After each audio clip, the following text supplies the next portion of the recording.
সেখানে প্রতিপক্ষ যদি হামলা করে বা হামলা যদি আসে তাহলে এখানে মোকাবেলা করার প্রস্তুতি নিয়ে ছেলেমেয়েরা আসছে। সেখানে আপনাদের এই পুলিশ, সেনাবাহিনী, র্যাব, বিজিবি সবাইকে নামিয়ে মোটামুটি ছাত্রদের প্রতিপক্ষ বানিয়ে দিয়েছে। এটা কিন্তু খুবই মানে ভয়ানক বিষয় হলো।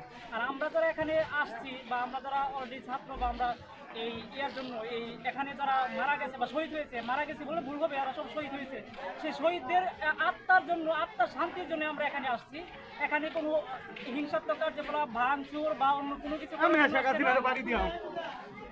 আসছি না। আমাদের এই হিংসাত্মক কার্যকলাপ বন্ধ হোক এবং আমাদের দেশে শান্তি আসুক, অর্থনৈতিক কার্যকলাপ সচল হোক এবং যে এক দফা যে এক দাবি ছাত্র দিয়েছে তার সাথে আমিও সম্মতি প্রকাশ করছি, সেই সাথে আমাদের এই এলাকার যে ছাত্র তারাও সম্মতি প্রকাশ করছে। ধন্যবাদ।